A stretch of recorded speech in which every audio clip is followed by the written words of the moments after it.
अस्सलामुअलैकुम, this is doctor Mohammad Naveed Jafar, second year mathematics chapter number 4। आज के इस लेक्चर के अंदर हम 4.3 से पहले आने वाली एग्जाम्पल नंबर 5 और 6 को डिस्कस करेंगे। सो आइए चलते हैं व्हाइट बोर्ड की जानिब और देखते हैं इसका सोल्यूशन। जी, तो यहाँ हम बात कर रहे हैं एग्जाम्पल नंबर 5 की। अब हमने area of the triangular region जो है वो फाइंड करके देना है। देखिए, ये जो ट्रायंगुलर रीजन का एरिया है, ये इसके ऊपर हम बात ऑलरेडी कर भी चुके कि area of the triangular region actually क्या है और उसको किस तरह से हम फाइंड कर सकते हैं। सो यहाँ पे जब मैं area of the triangular region की जानिब जाता हूँ तो मेरे पास सीन कुछ ये आता है कि गिवन पॉइंट्स हैं, उनको मैं लिखता हूँ। जो गिवन डाटा है, देखिएगा, given that, let's say that आपके पास एक पॉइंट है, उसको हम ए कह देते हैं। ए में है ए बी प्लस सी, ये ए पॉइंट आ गया। इसके साथ जब आप बी की बात करते हैं तो बी में आपके पास क्या आ जाएगा, ए बी माइनस सी, और जो सी पॉइंट हमारे पास मौजूद है वो है माइनस ए और सी। ये तीन पॉइंट्स हैं जो इस वक्त हमारे पास मौजूद हैं। अब हम यहां से एरिया की जानिब जाना चाहते हैं। सो एरिया के लिए हम क्या करेंगे, एरिया जो रिक्वायर्ड एरिया आपको चाहिए, मैं यहां पे लिखता हूं, रिक्वायर्ड आपका जो एरिया ऑफ द ट्रायंगल है, इस ट्रायंगल का वो क्या बनता है, वो जी आपके पास बन रहा है। फॉर्मूला अगर आप लिखते हैं तो ट्रायंगुलर रीजन का एरिया हाफ ऑफ, फॉर्मूला मैंने आपको लिख के बताया था, x1 y1 1, x2 y2 1, x3 y3 1, ये फॉर्मूला है। इस फॉर्मूला के मुताबिक जब आप वैल्यूज को पुट कर देंगे, ये ऊपर आपके पास x1 y1 x2 y2 x3 y3 मौजूद हैं। सो यहां से एरिया ऑफ द ट्रायंगल आपके पास आ जाएगा, पहले आएगा a, इसमें है b प्लस c और यहाँ पे 1, फिर आ जाएगा a b माइनस c और यहाँ पे 1, ये दो आ गए। उसके बाद आपके पास आ जाता है माइनस a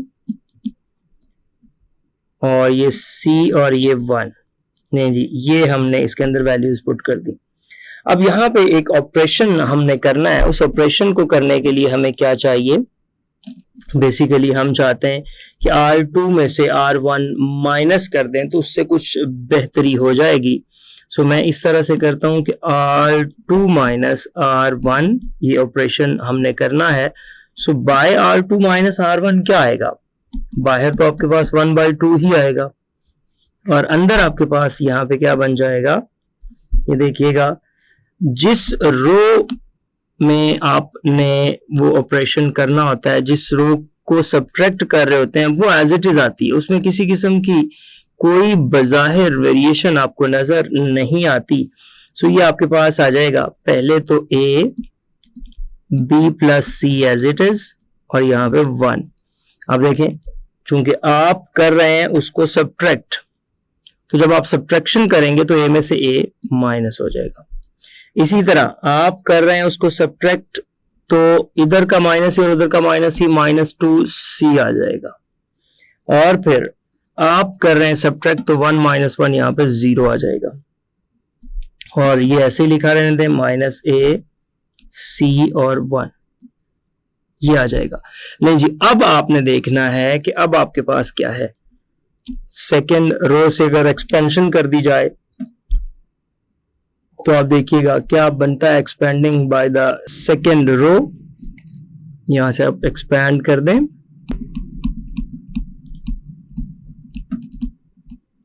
एक्सपेंडिंग आपने करना है बाय सेकेंड रो, तो आपके पास ये बन जाएगा ओवरऑल, ये -0 से हम स्टार्ट करेंगे तो ये आपके पास आ जाएगा 1/2 बाहर, ये माइनस इंटू यहाँ पे 0 ही आ जाएगा ओवरऑल। उसके बाद -2c से एक्सपैंड जब आपने किया, तो अब देखें इसके साथ अगर वो डिटर्मिनेंट आपको बना के बता दूं तो आप उसको देखेंगे कि ये -2 से और ये आ जाएगा A1 माइनस A और ये आपके पास फिर से आ रहा है 1 और उसके बाद यहाँ फिर 0 आ जाएगा। तो आपके पास ओवरऑल क्या बन जाएगा, अगर आप सारा सिनेरियो इसका देखते हैं तो ये आपका आ जाएगा ओवरऑल ये 1/2 -2C माइनस ये आ जाएगा 2C और इसके साथ A minus minus plus A ये आ गया। तो अब देखें यहाँ पे ये बन जाएगा 2 से 2 कैंसिल कर दें तो ये आपके पास आ जाएगा ओवरऑल, जब मैं इसको देखूंगा तो -2CA ये बन गया। लिहाजा अब देखिए हम जानते हैं कि negative sign to be omitted whenever you found that, so ये आ जाएगा 2 टाइम्स AC, ये इसका रिजल्ट बन जाएगा 2 टाइम्स AC के साथ ये सिचुएशन आपके सामने आ गई। सो ये एरिया ऑफ द ट्राइंगल आ गया। अब इस एरिया ऑफ द ट्राइंगल के साथ साथ अब आपको एक जो यहाँ पे एक की पॉइंट मौजूद है उसके ऊपर भी हमने बात करनी है। तो इस पॉइंट को जरा आप ऑब्जर्व कीजिएगा, यहाँ पे क्या बात हो रही है। यहाँ पे देखें हमने बात यहाँ पे की ट्रेपीजियम की, ये बहुत जरूरी है आपके लिए जानना भी कि ये एक्चुअली ट्रेपीजियम है क्या, ये शेप कैसी है, इसकी बनावट क्या है। मैं उसको बना के भी आपको दिखाता हूँ इसके साथ साथ, इस नोट के साथ साथ, और फिर हम नेक्स्ट एग्जांपल की जानिब भी मूव करेंगे। यहाँ पे ये बात हो रहा है कि quadrilateral having 2 parallel and 2 non parallel sides. अच्छा, सबसे पहले तो ये बात याद रखें कि क्वाड्रिलेटरल जो होती है ये एक ऐसी शेप है जिसकी 4 साइड्स होती हैं और 4 एंगल्स होते हैं। अब 4 साइड्स हैं, 4 एंगल्स हैं, कोई भी उसकी 4 साइड्स बना दें इधर उधर करके, तो वो आपके पास जो शेप है वो हमारे पास बन जाएगी एक क्वाड्रिलेटरल। लेकिन अगर उस क्वाड्रिलेटरल के अंदर 2 पैरेलल और 2 नॉन पैरेलल साइड्स आ जाएं तो फिर आप कहते हैं कि वो ट्रेपीजियम है या ट्रापेजॉइडल है। अब एरिया ऑफ द ट्रेपीजियम या ट्रापेजॉइडल क्या होता है, ये आपको जब हमने ट्रायंगुलर रीजन का एरिया फाइंड किया तो उसके अंदर मैंने कॉन्सेप्ट बताया भी कि sum of the parallel sides, जो आपके पास 2 पैरेलल साइड्स हैं उनका sum into the distance between parallel sides, जो पैरेलल साइड्स के दरमियान डिस्टेंस आता है उसको मिलाते हुए। आप जरा गौर कीजिएगा इस बात पे। मैं अगर इसको इस अंदाज से लेट समझा दूं, फर्ज करें ये मेरे पास कोई 2 पैरेलल साइड्स हैं, ये मैं कहता हूं कि एक ये है और एक एग्जैक्टली इसी को मद्दे मुकाबल रखते हुए कोई और बना लें थोड़ी सी। मैं रखनी पैरेलल है, जरूरी नहीं है कि उसकी लेंथ उतनी हो। लेट्स मैं यहां से ले आता हूं, ये एक इस जगह से ये आ जाती है। अब ये 2 पैरेलल साइड्स हैं। अब इन 2 पैरेलल साइड्स के साथ साथ मैंने 2 नॉन पैरेलल साइड्स बनानी है। अब वो नॉन पैरेलल साइड्स क्या हो सकती हैं, एक तो इनके डिस्टेंसेस को आप आपस में अगर इस तरह से वेरी कर देते। अब दूसरा नॉन पैरेलल साइड्स में मैं अगर इसको और ऊपर तक ले जाता हूं और फिर अब इस सेंस में मैं एक साइड बना देता हूं इसकी यहां से, आप जरा गौर कीजिएगा, एक साइड ये बन रही है, ये इससे हम डिस्कस कर लेते हैं, एक ये बन रही है और एक, अब देखें अगर ये भी साइड इसके पैरेलल होती तो ये लाइन यहां पे लग जाती, लेकिन ऐसा नहीं है। ये आप देखेंगे कि ये अब ऊपर एंगल 6 से ऊपर जा रहा है और ये सीन कुछ ये बन रहा है ये वाला। तो आप देखें इसकी 2 साइड्स पैरेलल हैं और 2 साइड्स नॉन पैरेलल हैं। तो इस शेप को हम कहते हैं कि ये शेप हमारी जो बनती है यहाँ पे वो ट्रेपीजियम बन जाती है। आप देख रहे हैं 2 साइड्स जो हैं वो आपको एग्जैक्टली पैरेलल नजर आ रही हैं और 2 साइड्स नॉन पैरेलल नजर आ रही हैं। अब यहाँ पे जो बात हो रही थी सम ऑफ द पैरेलल साइड्स, एक फर्ज करें ये है एक ये सम ऑफ द पैरेलल साइड्स आ गई और बाकी इनके दरमियान जो डिस्टेंस है बिटवीन दीज 2 लाइंस, और वो डिस्टेंस फाइंड करने के लिए इसको थोड़ा सा एक्सटेंशन दे दें यहां तक और साथ ही ये डिस्टेंस ऊपर से फाइंड करके आप ले आए। अब वो आपने इसके ऊपर परपेंडिकुलर ड्रॉ करके वो डिस्टेंस देख लेना कितना बनता है। ये है जी, ये यहां से यहां तक आप ड्रॉ कर लें। तो वो जो तीसरा आपके पास बन रहा है ना परपेंडिकुलर डिस्टेंस, ये ऊपर अकॉर्डिंग टू द फॉर्मूला, तो ये सीन बन जाएगा। इस तरह से आप इसके दरमियान एरिया को कैलकुलेट कर सकते हैं। अब हम चलते हैं इसकी नेक्स्ट एग्जांपल की जानिब, और नेक्स्ट एग्जांपल है हमारे पास एग्जांपल नंबर 6, उस पर बात करते हैं। ये हमारी 4.3 से पहले आने वाली लास्ट एग्जांपल है और लास्ट टॉपिक चल रहा है इस थ्योरी का। By considering the area of the region, question देखिएगा वो क्या कहना चाहता है। कहता है कि आपने कंसीडर करना है the area of the region. अब वो आपको पॉइंट्स दिए जाएंगे, आपने उन पॉइंट्स की मदद से पहले फाइंड कर लेना है। तो एरिया ऑफ द रीजन को कंसीडर करते हुए बाउंडेड बाय द ट्रायंगल, जो कि ट्रायंगल से बाउंड होता है, जो आपके पास आ रही है, विद द वर्टिसेस, जो वर्टिसेस गिवन आपको दिए गए हैं। अच्छा जी, वो क्या क्या है देखिएगा। एक आपके पास है 1 4, बी वर्टेक्स आपके पास जो आ रहा है वो आ रहा है 2 -3, और जो सी वर्टेक्स आ रहा है वो आ रहा है 3 -10। A 1 4, B 2 -3 और C 3 -10. Check whether the 3 points are collinear or not. ये भी हम देखते हैं कि ये किस तरह से पता चलेगा कि इनके साथ साथ हमने ये भी चेक करना है कि ये आपके जो पॉइंट्स हैं, जो कि 3 पॉइंट्स आपको दिए गए हैं, और कोलिनियर और नॉट। लें जी, ये देखते हैं। तो सॉल्यूशन में चलते हैं और देखते हैं क्या है इसका सॉल्यूशन, किस तरह से इन बातों का चलेगा पता। सो जी, हमारे पास 3 पॉइंट्स मौजूद हैं। एरिया ऑफ द ट्रायंगल का फॉर्मूला हम जानते हैं। सो हम सबसे पहले अपने सॉल्यूशन के अंदर गिवन पॉइंट्स लिख लेते हैं। गिवन पॉइंट्स आर, वो आपके पास कौन कौन से हैं जरा देखिएगा।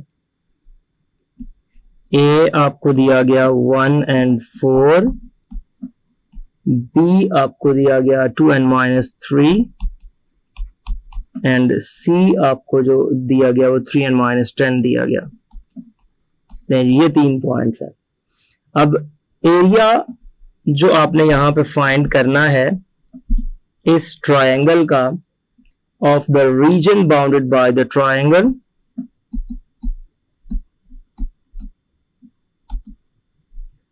ये जो आपका इन पॉइंट्स की मदद से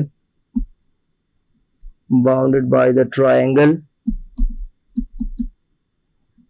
वो आपके पास ABC ट्रायंगल का वो क्या बनेगा। बिल्कुल आपको फॉर्मूला पता है, हम पहले फॉर्मूला लिख लेते हैं ताकि उसके मुताबिक पॉइंट्स पुट कर दें। आपको पता है कि half of x1 y1 1, x2 y2 1, x3 y3 1, ये बन गया। ये बन जाएगा हाफ ऑफ, अब ये पॉइंट्स यहां पे पुट कर दें। पॉइंट्स हमारे पास जो इस वक्त बन रहे हैं वो है 1 4 पहला पॉइंट, फिर आपके पास है 2 -3, और फिर आपके पास है 3 -10, और लास्ट कॉलम तो एज यूजुअल 1 1 1 ही रहेगा। लें जी, अब इसको हमने क्या करना है, इसमें से कोई प्लस माइनस जैसे आपको यहाँ पे मेंशन किया गया, अगर आप उस plus minus row column operations के तहत चलते हैं तो मैं यहाँ पे ये करता हूं कि बाय R2 -R1, एंड एक और ऑपरेशन कर लें R3 -R1। बेसिकली मैं चाहता हूं इन दो जगहों पे जीरोस बन जाए, तो वो आपके लिए जरा इजी हो जाएगा। तो देखिए, इसके करने के बाद ये आ जाएगा हाफ ऑफ, चेक कीजिएगा, R2 में से R1 माइनस करें, ये R2 है, ये R1 है, तो 2 माइनस, पहली रो जिसको माइनस करना वो तो एज इट इज लिखें 1 4 1, 2 में से 1 माइनस किया 1, -3 में से 4 माइनस किया -7, और 1 में से 1 माइनस किया 0। इसी तरह 3 में से 1 माइनस किया 2, -10 में से -4 माइनस किया तो -14, और 1 में से 1 माइनस किया तो 0। ये आ गया। नहीं जी, अब हम क्या करते हैं, इस थर्ड जो आपके पास कॉलम बन रहा है इसे एक्सपैंड कर देते हैं। सो बाय एक्सपैंडिंग थर्ड कॉलम, मैं यहां पे लिख रहा हूं,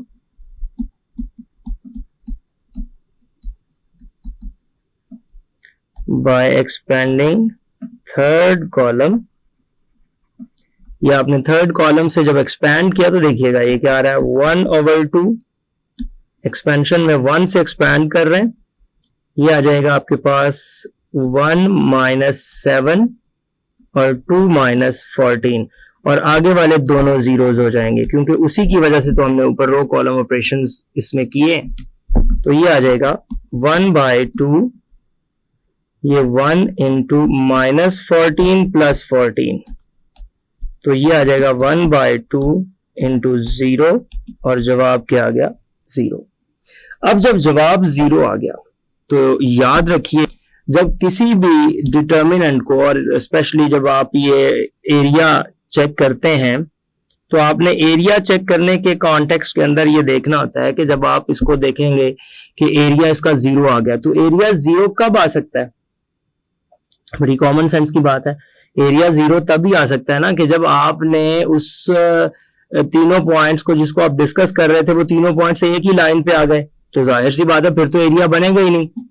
एरिया 0 उस वक्त आएगा कि जब आप ये देखें कि वो जो 3 डिफरेंट जगहों पे पॉइंट्स आने थे, अगर वो तीनों के तीनों पॉइंट्स आपके डिफरेंट होने की बजाय, देखें एक ये हो गया, एक ये हो गया, और एक ये हो गया, तो वो तो एक ही लाइन पर आ गए, और एक लाइन पर आएंगे तो एरिया खत्म हो जाएगा, मतलब 0 हो जाएगा, वैनिश हो जाएगा। तो एरिया 0 हो गया तो मतलब आपके तीनों पॉइंट्स कोलिनियर हैं। जी, तो आपने देखा किस तरह से हमने इन दोनों एग्जाम्पल्स को परफॉर्म किया। ये था आज का lecture. Hope so you understand the today's lecture. This is end of our lecture.